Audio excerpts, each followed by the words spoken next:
నెవ్వరు చెప్పిన వినినంతనే వేగిరము కానీ ఎవరు చెప్పినా వినాలి.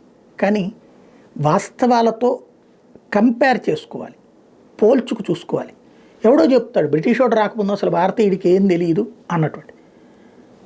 బ్రిటిష్ వాడి భవనం ఎట్లా ఉంది, మన గుడి ఎట్లా ఉంటుంది, ఒకసారి మంగళగిరి ఆలయం చూడండి, ఆ శిఖరం ఆ స్థాయిలో బ్రిటిష్ వాడు ఎక్కడైనా కట్టగలిగాడా? మన తిరుమల తిరుపతి దేవస్థానం తరహాలో బ్రిటిష్ వాడు ఎక్కడైనా కట్టగలిగాడా? వాడు మన పాడేరు అరక్ ఏరియాలో రోడ్డు వేయడానికి అల్లూరి సీతారామరాజు ఆ రోజుల్లో ఉద్యమం చేసింది ఏంటి, అక్కడ వాళ్ళని కూలీలుగా చేసుకుని హింసించేశాడు. మరి ఇక్కడ తిరుమల కొండ మీద ఎంత చక్కటి నిర్మాణం జరిగింది. కాబట్టి బ్రిటిష్ వాడి మాటకి, బ్రిటిష్ వాడిని గురించో లేకపోతే ముస్లిం రాజులో లేదా నిజాం నవాబులో వచ్చి వాళ్ళేదో ఈ దేశాన్ని ఒరగబెట్టారు అని చెప్పేటటువంటి వాడు అప్రమేద. అదేదో టాయిలెట్స్ అనేది వాళ్లే లేకపోతే కనుక మన వాళ్ళు ఎక్కడికక్కడ కూర్చుంటారు.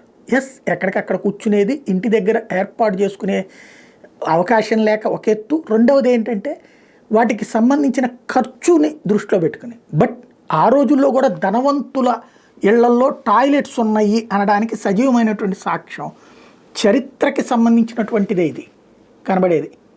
ఇందులో ఇది టాయిలెట్ అనమాట ఆ రోజుల్లో. ఇది ఇవాల్టిది కాదు, 1000 సంవత్సరాల క్రితానికి సంబంధించి. బ్రిటిష్ వాడు ఇక్కడ 200 ఏళ్ళు, అంతకుముందు ముస్లిం రాజులు పరిపాలించి కొంతే కదా. 1000 ఏండ్ల క్రిందట నిర్మించినటువంటి ప్రాచీన మరుగుదొడ్డి వ్యవస్థ తాజాగా తమిళనాడులో దొరికింది.